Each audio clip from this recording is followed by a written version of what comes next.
1991. In Derby, the gates of the Victory Road works closed for the last time. The foundry that had cast Britain's lawnmowers for 70 years fell silent. The machines were crated. The men went home. For a generation, Qualcast had been the sound of a British summer, the whir of a cylinder mower across millions of suburban gardens, the biggest mower maker in the country. In the 1980s, it fought and seemed to win, an advertising battle so fierce the press called it the Great Lawnmower War. And yet today, you can still buy a mower with Qualcast on the side. And Qualcast did not make it. The company that earned the name no longer makes anything at all. So how does a name outlive the firm that built it? How does the winner of the war end up a label for hire? Derby, England, 1920 to 1991. A story of quality, of pride, and of what happens when a great name becomes a number on someone else's balance sheet. Every nation has its quiet obsessions. For the British, one of them grows underfoot.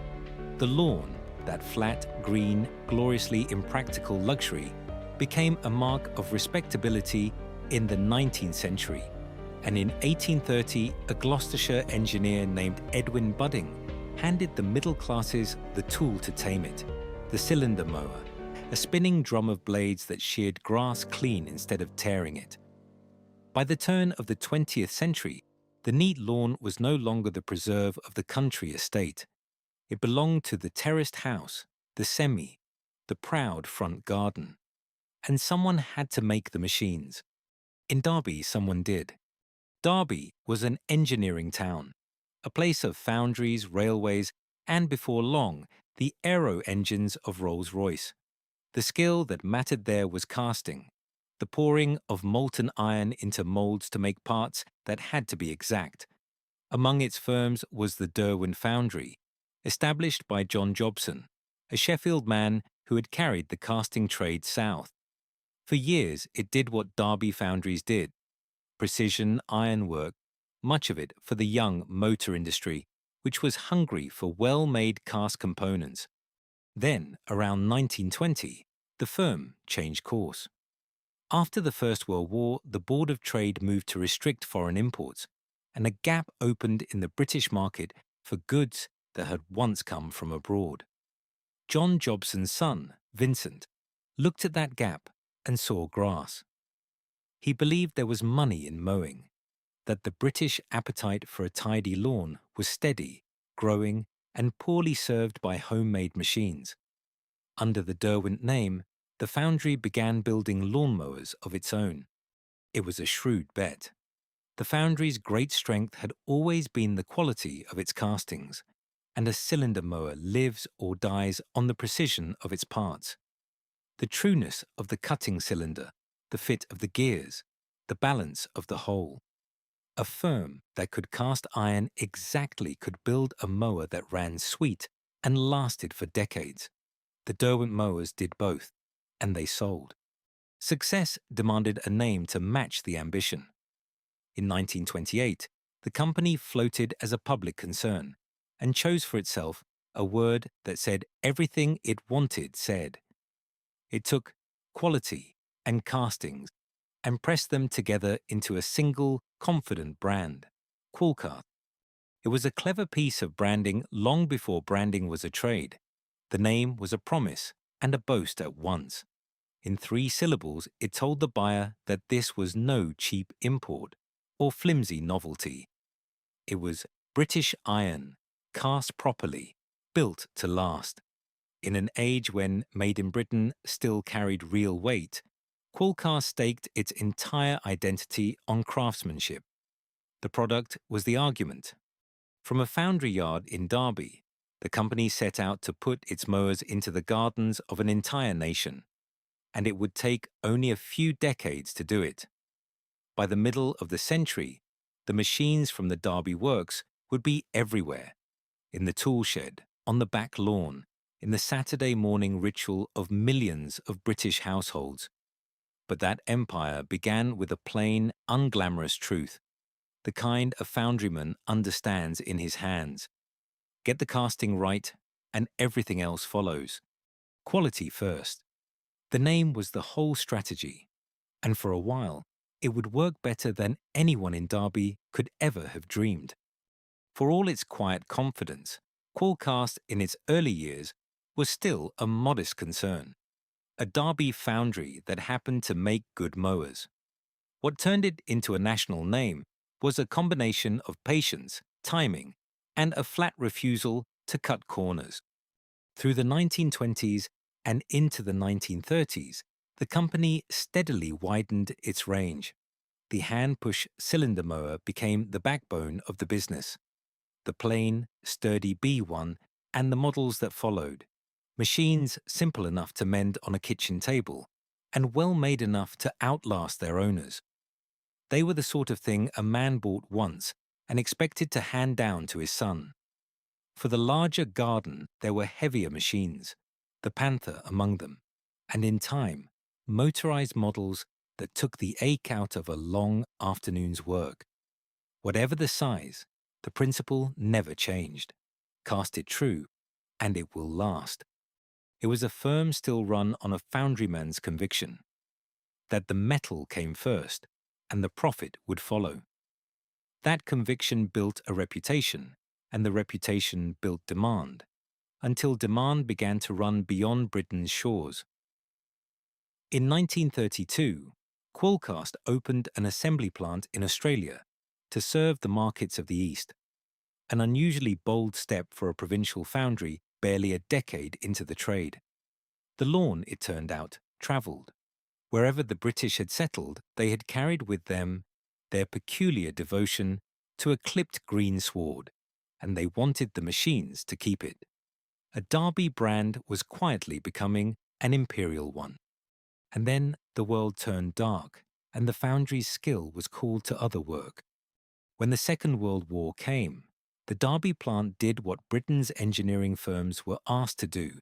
It converted. The same craftsmen who had cast cutting cylinders for suburban lawns now cast grenades. There is something sobering in the image. A company built to make the peaceful Saturday possible, spending its war arming the men who were fighting for one.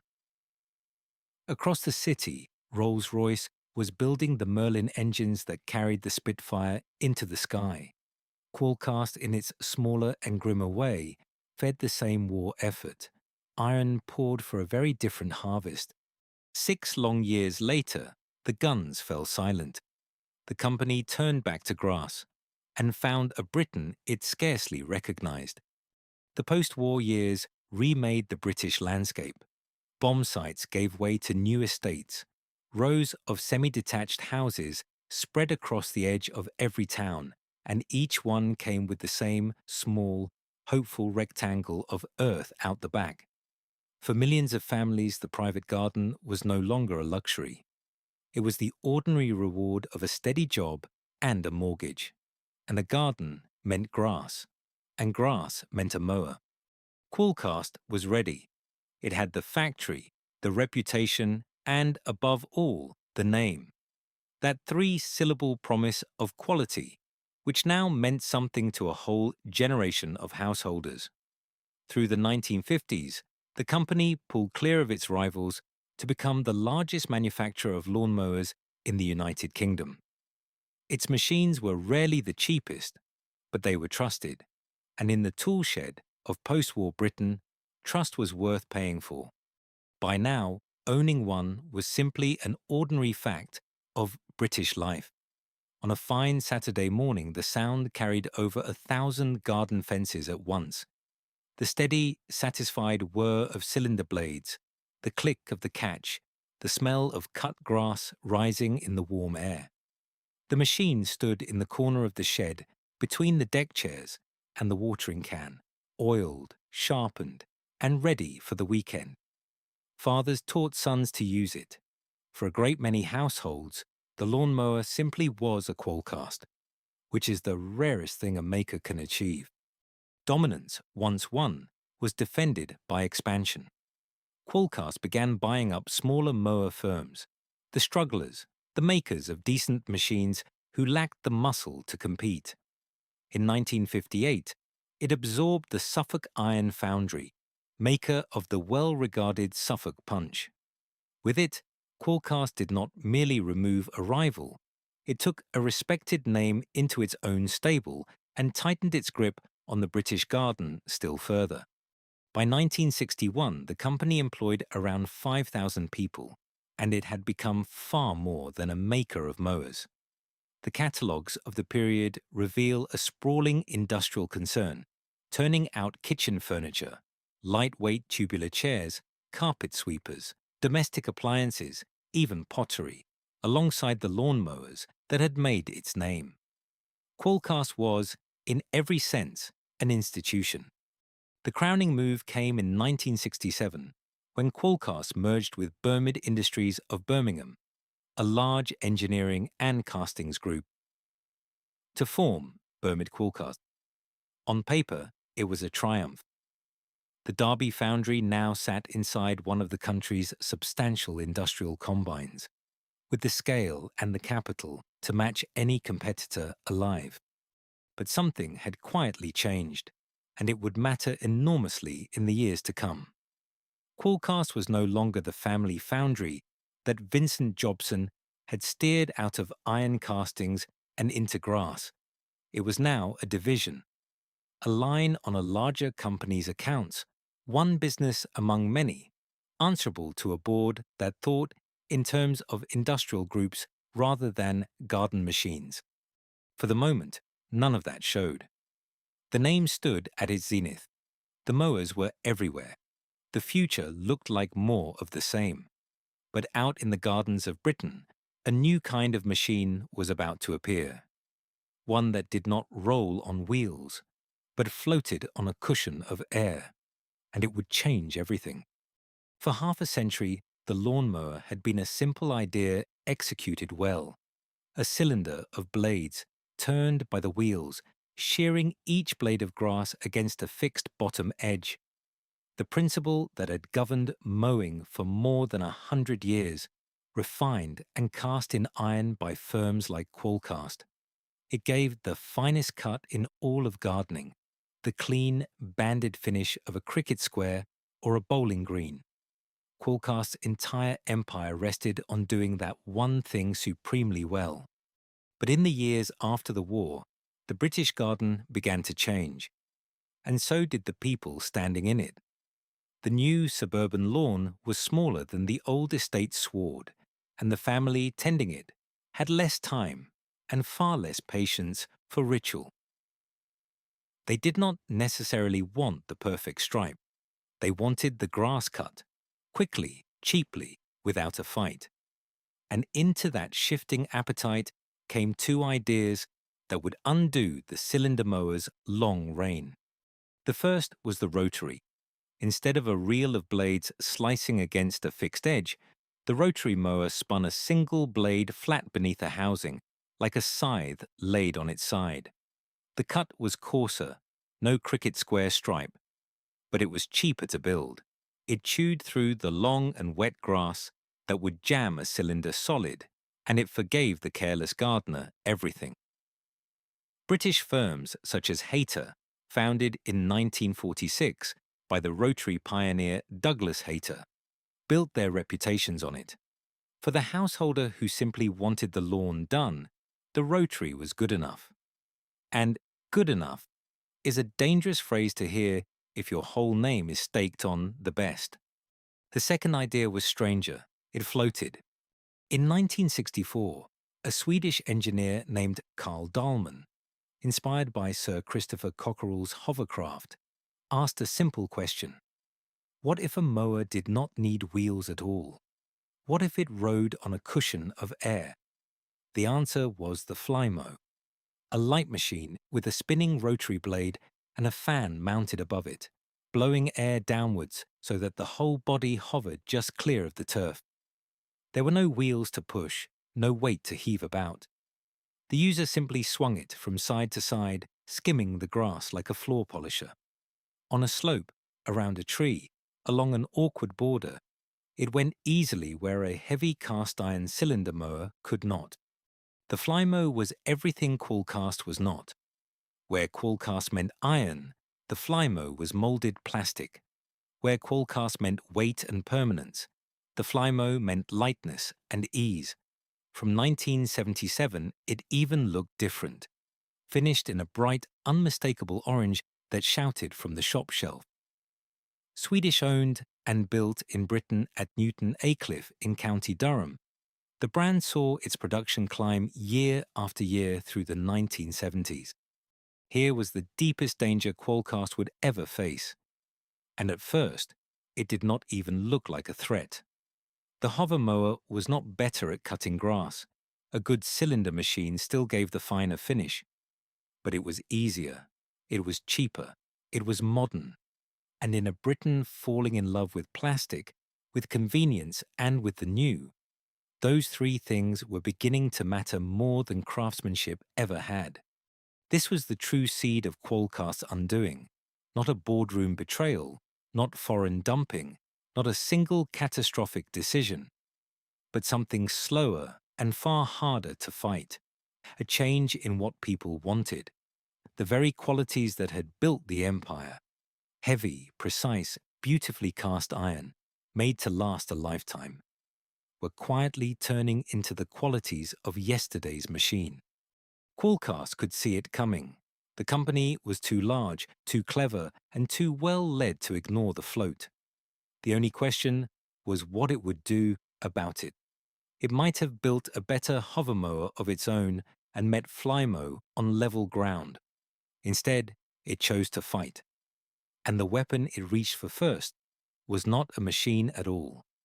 It was an idea, and a single, perfect line of English that an entire nation would very soon be repeating. The Great Lawnmower War was about to begin. Qualcast faced a choice, and the choice it made would become legend. It could have surrendered to the float, built a hover mower of its own, conceded that the future was lightweight and plastic, and competed on Flymo's terms. It refused. Instead, the company decided to remind Britain of exactly what a hover mower could not do. The machine it built for the fight was the Concorde, an electric cylinder mower, light enough for the modern garden, but carrying the one thing the hover lacked: a grass box. The Concorde gathered its clippings as it went and left behind the clean, striped finish of a proper cut. A hover, for all its cleverness, simply flung the cut grass back down onto the lawn and left the gardener to rake it up afterwards. Qualcast looked hard at that and saw not a rival's strength but a rival's weakness. And then it hired the men who knew how to make a nation see it too. The agency was White Collins Rutherford Scott, and the mind behind the campaign was Ron Collins, one of the sharpest advertising men of his generation. The same talent that would give BMWs the ultimate driving machine. For Qualcast, Collins produced something smaller and, in its way, more perfect. A single line, a rhyme so simple a child could repeat it, built on a piece of cheeky London slang in which bother becomes bother. It's a lot less bother than a hover. It was a masterstroke. In 7 words, it achieved what a year of engineering never could. It conceded nothing about the hover's lightness. It simply pointed with a grin at the mess the hover left behind. It took Flymo's great selling point, effortless, floating convenience, and quietly recast it as a chore waiting to happen. And it lodged in the national ear like a song you cannot stop humming. This kind of advertising was itself something daring. Knocking copy, an advert that named a rival's product and mocked it to its face, had until then been rare and faintly disreputable in Britain. Qualcast turned it into prime-time entertainment. People who had never pushed a mower in their lives found themselves repeating the line. The campaign was fronted by faces the country already trusted. Among them, the beloved comic actress June Whitfield, who, in a 1985 commercial, assured the nation that the Qualcast Concorde was indeed a lot less bother than a hover. Coming from a woman the British public regarded almost as a favourite aunt, the message was irresistible. The Concorde sold. The slogan became part of the language, and up in County Durham, the people who made the hover mowers were not laughing. Flymo did not take it quietly. Stung by a campaign that named its product and made sport of it, the Swedish-owned firm struck back with a slogan of its own. Why slow-mo when you can fly-mo? Flipping the argument the other way. Why plod along behind a heavy old cylinder machine when you could simply glide? The two companies traded blows across the nation's television screens, each insulting the other's product by name. The newspapers gave the feud a title that stuck: The Great Lawnmower War. And it was a war with real livelihoods at stake. The Flymo machines were built in Britain, at Newton Aycliffe, in County Durham, by people whose wages depended on hover sales. They watched Qualcast's slogan bite into their market and grew frightened for their jobs. In April 1983, their anger reached an extraordinary destination: the House of Commons. Flymo workers carried their grievance to Parliament, protesting that the campaign was damaging a successful British exporter. One employee defending the hover retorted that there was no bother with their mower at all, and pointed to the Queen's Awards to industry the firm had won to prove it. Pause on that for a moment.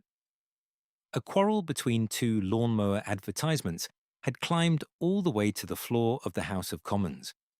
That is the measure of how completely Qualcast had seized the nation's attention. By any ordinary reckoning, it had won. The slogan was everywhere. The Concorde was selling.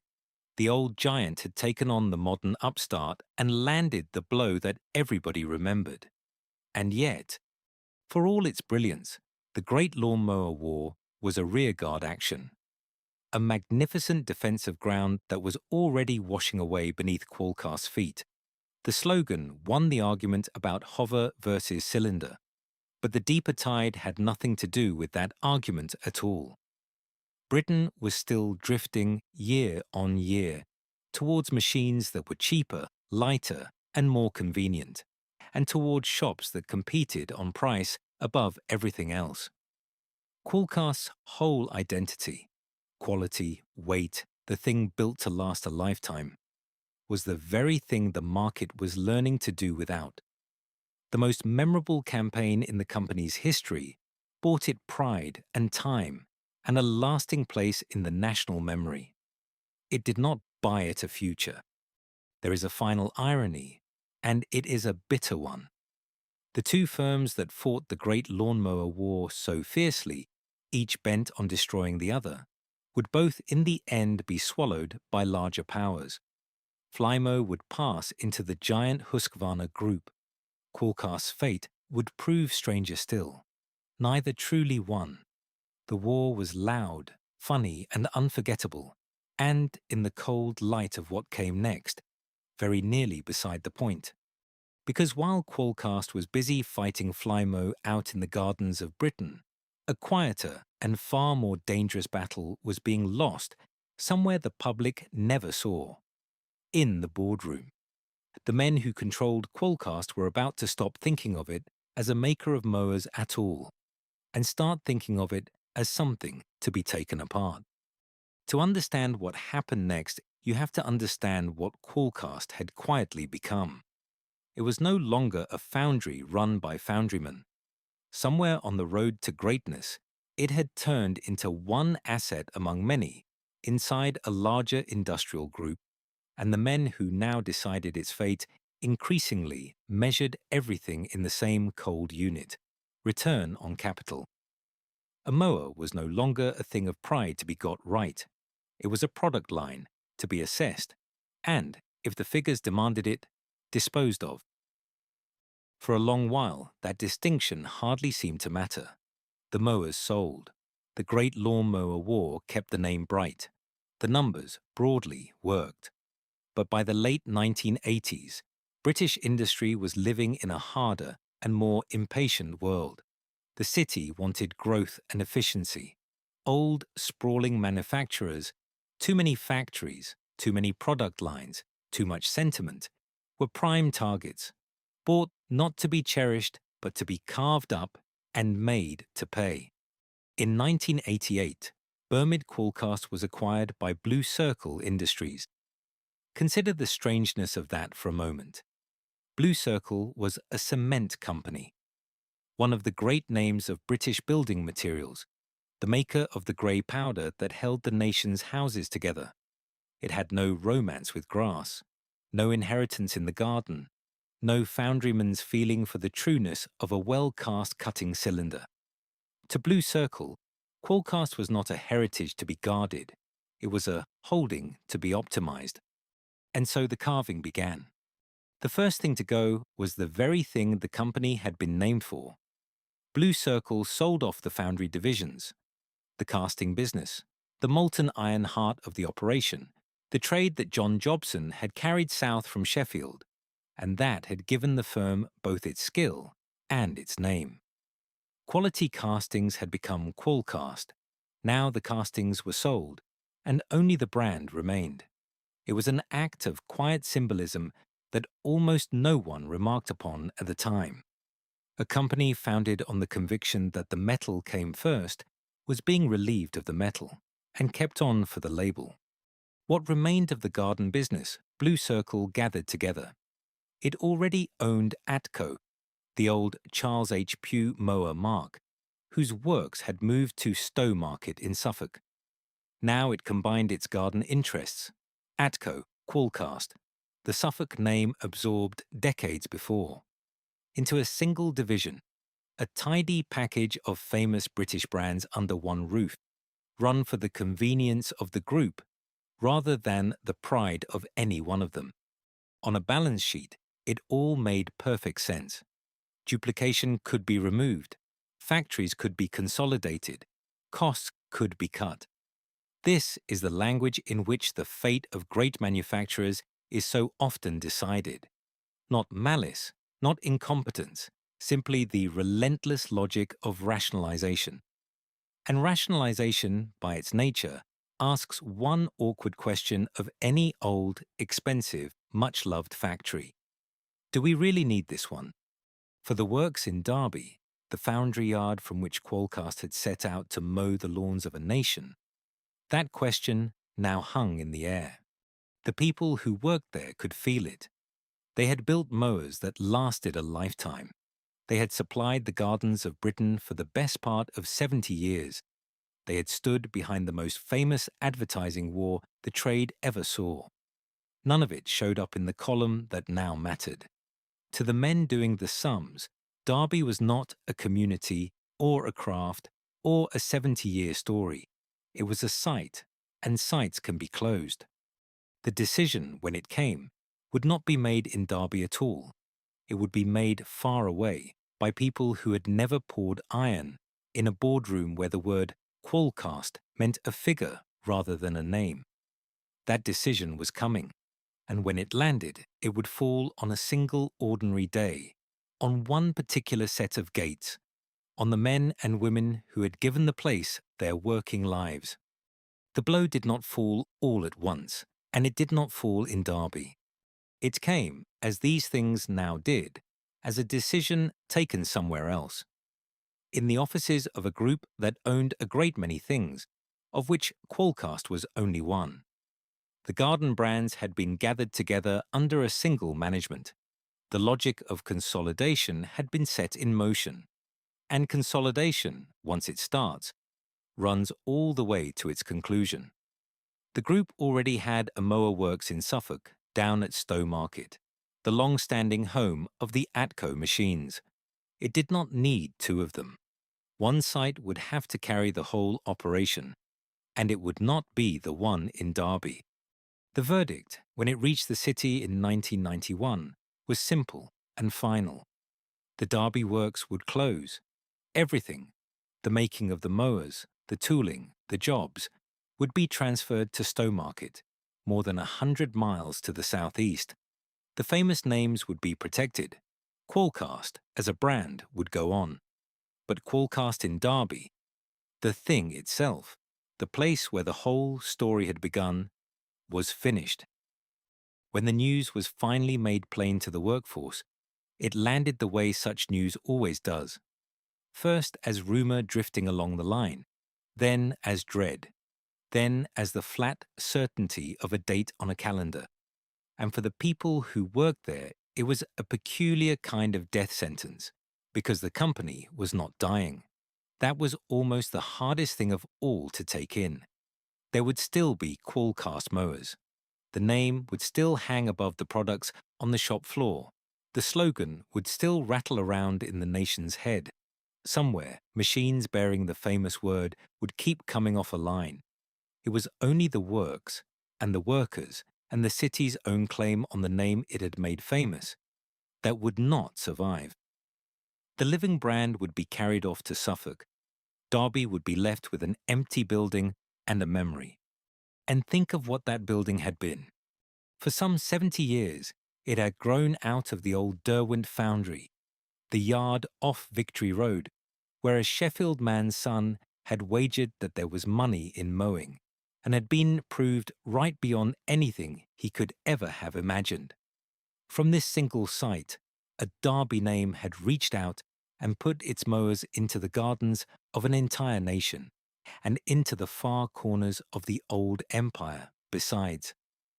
Generations of local families had passed through its gates, fathers who brought their sons in after them, men and women who gave the whole of their working lives to the making of a good machine.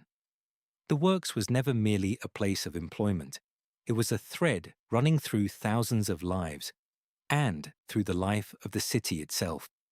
For the older hands, the ones who had come in as boys in the years after the war, the ending carried a particular weight. They had been there for the best of it, for the years when Qualcast was the biggest in the land, when the order books never emptied, when a place at the works was a job for life, and a thing a man spoke of with pride in the pubs of the city. They had watched the firm grow and merge and pass into bigger and bigger hands, each new owner a little further from the shop floor than the last. Now they were there to watch it end. They had given the place 40 years. The place was being given 3 months. Derby knew about this kind of loss. It was an old engineering city, a place of railways and foundries and famous workshops.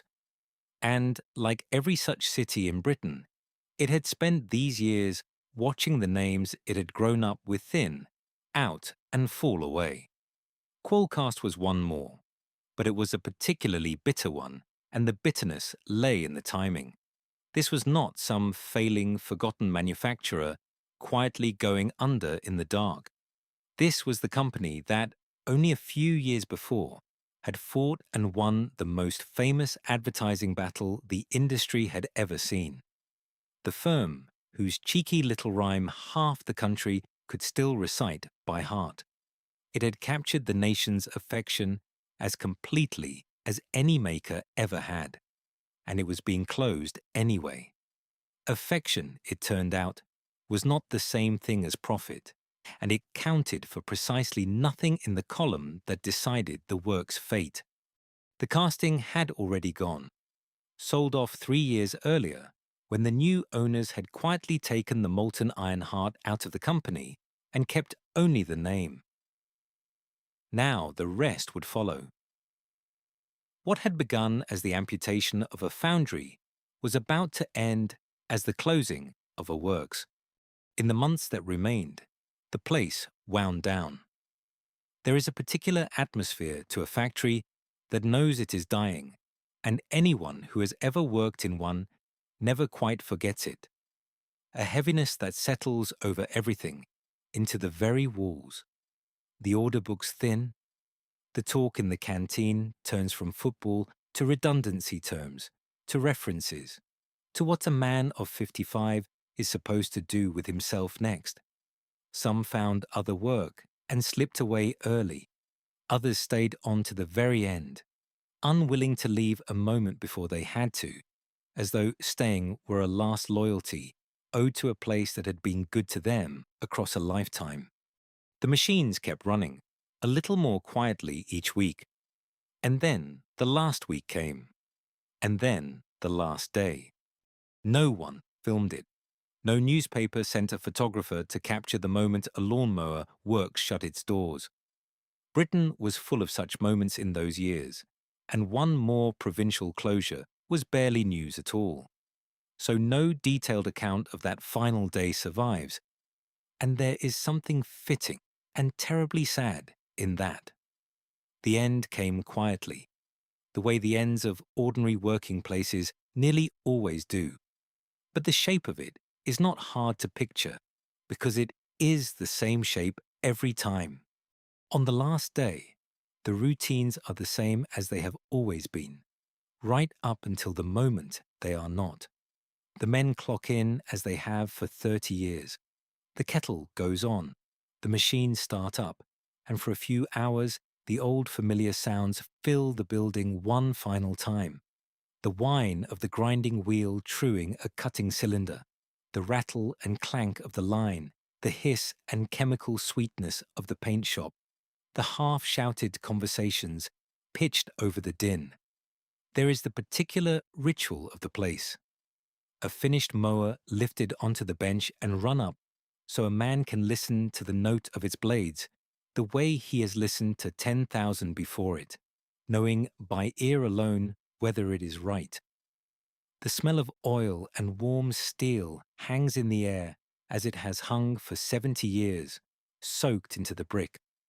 For one last morning, it is almost possible to pretend that nothing whatever is ending, that there will be a tomorrow like all the thousands of yesterdays. Then, somewhere along the line, the last machine is finished. The last Qualcast mower ever to be built in Derby is checked, and the name is fixed to its housing, and it is set down, and there is nothing behind it. No more to come. The line stops, and the sound that has been the heartbeat of the building since before most of these men were born simply suddenly ceases. After that comes the part for which nobody is ever ready, however long they have seen it approaching. The tools are gathered and crated for the lorries that will carry them south to Suffolk. The lockers are cleared. A working life is reduced in a single afternoon to a hold-all and a cardboard box. A pair of boots, a flask, a folded overall, a few photographs. The small private clutter of a man's days. There are handshakes that go on a little too long. There are men who have stood side by side at the same bench for decades and discover, on this of all days, that they have no words for it, and so they say almost nothing at all, and the silence says everything they cannot. There are younger ones with mortgages and small children, doing the sums in their heads and finding no comfort in them. And there are those who cannot bear to stay to the end, who pull on their coats and go quickly, without once looking back at the gates. And then the gates themselves. The last of them walk out through the gates off Victory Road, the same gates through which the mowers had rolled out by the million, the gates that some of their own fathers had walked through before them. And behind them, for the first time in 70 years, the works falls completely silent. No whine of metal, no rattle of the line, no voices, no kettle, no radio playing in a corner. Just an emptying building and a yard going still, and the long echo of everything that had ever been made within those walls, settling slowly into the quiet. Outside, the city carried on. Most of Derby never noticed the exact day it happened. That is how these endings come, not with a roar, but with an ordinary afternoon that turns out to be the last one. That was the end of Qualcast in Derby. And here is the strangest thing of all. The mowers did not stop. Down in Stowmarket, the work simply carried on. Qualcast machines kept being built, kept being boxed, kept being sold, kept doing their patient job in the gardens of Britain. To the customer in the shop, nothing had changed at all. The famous name was still there on the carton, exactly as it had always been. But the name now belonged to a place 100 miles away from the city that had made it, and before very long it would belong to people in another country altogether. The thing that had ended was not the brand, it was the home. The body of the company had been hollowed out and carried off, and what was left behind in Derby was an empty shell and a word that no longer lived there. This is the quiet truth the closure laid bare, and it is worth holding on to, because it is the whole moral of the story. A great manufacturer does not always die in a single dramatic crash, with sirens and headlines and a date that everyone remembers. Sometimes it dies exactly like this, quietly, reasonably, in installments, each step defensible on its own terms, each one a little more sensible than the last, until one perfectly ordinary afternoon, the gates swing shut, and there is nothing left inside but silence and the smell of old oil. No villain ever stands up to take the blame. Every signature on every document was rational, and the thing is gone all the same. The name would go on for decades yet. It is still going now. But the company that earned it, the foundry, the works, the men, the pride, the whole living thing that Derby had built across 70 years, had just, without ceremony and without a single camera to record it, made its very last mower. So Qualcast went on. But it went on as a passenger, carried from owner to owner, each one a little further removed from the works in Derby and the men who had built the name. Down at Stowmarket, the surviving operation took a new identity that told the whole story of the consolidation in a single hyphen, Atco Qualcast. Two of the proudest names in British mowing, Atco, the pioneer of the motor mower, Qualcast, the post-war giant, were now bolted together into one company, sharing a single Suffolk factory, their old rivalry dissolved into a line of products on the same shop floor. For a brief moment, there was even a flicker of hope. In 1992, the Mower Works was bought by its own management. A buyout, a chance for the people who actually made the machines to own them, to steer their own course free of distant boardrooms. After decades of being passed between conglomerates, the business was, for the first time in a long while, in the hands of people who cared about mowers for their own sake. Had things broken differently, that might have been the beginning of a comeback. It was not. The hard truth that had closed Derby had not gone anywhere. The market was still drifting towards the cheap, the imported, and the disposable. Competition was fierce. The margins on a well-made British mower were thin and growing thinner. Independence is expensive, and it needs scale to survive. Atco Qualcast had neither the size nor the deep pockets to fight the global giants alone. And in 1995, a global giant arrived. Robert Bosch, the German engineering colossus, a name stamped on power tools and car parts in every corner of the world, bought Atco Qualcast. For Bosch, it was a clean, sensible acquisition, a ready-made foothold in the British and European powered garden market, a clutch of trusted old names, and a factory to build from. Bosch threw its weight behind the future it believed in, electric mowers and later cordless ones, and steered the business that way with all the resources a multinational could bring. But for the old British brands, the takeover marked another quiet step into the shadows. More and more, the machines that came out of Stowmarket were sold not as Qualcasts or Atcos, but as Bosch. The German name went on the box. The British names receded. The company that had once told the whole nation its mower was a lot less bother than a hover, was now a division of a firm headquartered in Stuttgart, building its products under someone else's badge. The name still existed, but it was being slowly, deliberately folded away. The final transformation came in 2011, and it was the strangest chapter of all. By now, Bosch had little use for the tangle of heritage British brands it had inherited, and so it began to let them go. The old Atco and Suffolk Punch mowers, the actual machines, the drawings and the tooling, were sold off to a specialist firm, Allet in Staffordshire, which carried on building them under its own name. The Atco brand itself was licensed away to an Italian group and would in time pass to it altogether. Its mowers thereafter made in Italy, Slovakia, and China. One by one, the great names of the British garden were being unbundled and scattered to whoever would pay for them. And Qualcast? Qualcast met the oddest fate of all.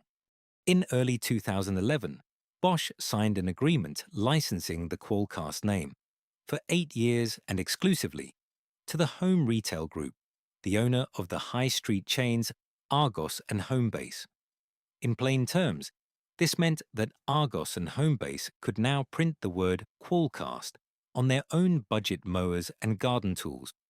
The name was no longer attached to a particular factory or a particular design or a particular standard of engineering. It had become, quite literally, a label for hire. A famous old word that a retailer could rent and fix to a cheap machine to lend it an air of trusted British quality. The result was a confusion so complete that the consumer magazine, Which, felt obliged to warn its readers about it. A shopper buying a Qualcast mower in Argos or Homebase, it found, might well be buying a store's own brand product that the original Qualcast had nothing whatever to do with. Only a small handful of genuine cylinder models were still made to the old engineering, and everything else bearing the name was simply own brand stock dressed in borrowed clothes. You could, in other words, walk into a shop and buy a Qualcast that was not a Qualcast. Pause on the full strangeness of that.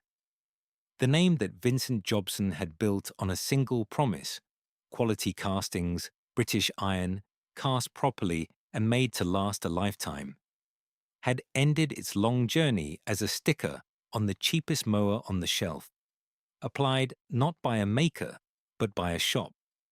The word survived precisely because it still had value, and it had value precisely because, for 70 years, the men in Derby had earned it.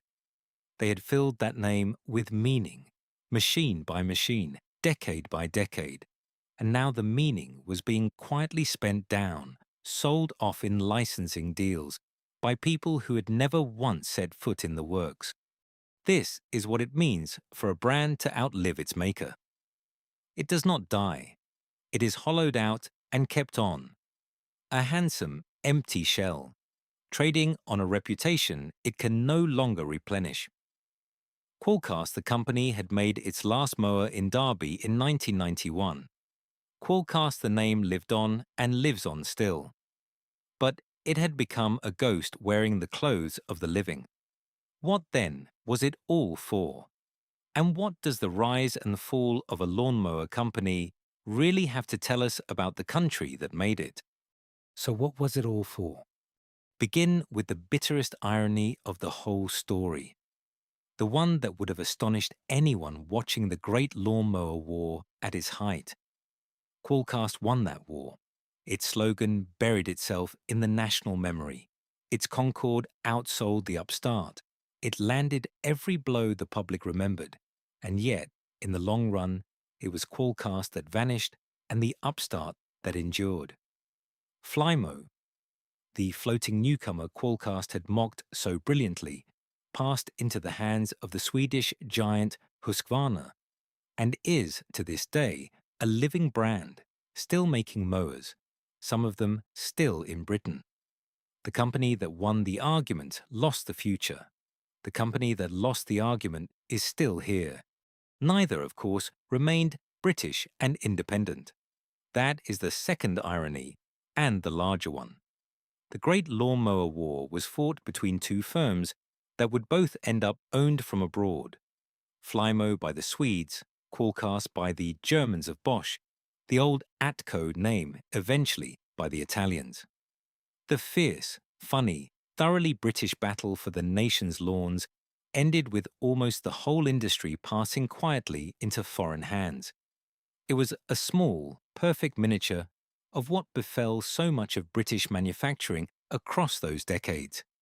The famous names survived on the boxes, while the ownership, the engineering, and in time, the making, itself drifted somewhere else. And the name. For a while, as we have seen, Qualcast lived on as a licensed label on the budget mowers of Argos and Homebase, a word for rent. But even that hollow afterlife proved temporary. The retail group that had held the license was itself broken up and sold. The agreement ran its course, and in recent years, the Qualcast name has all but disappeared from the high street altogether.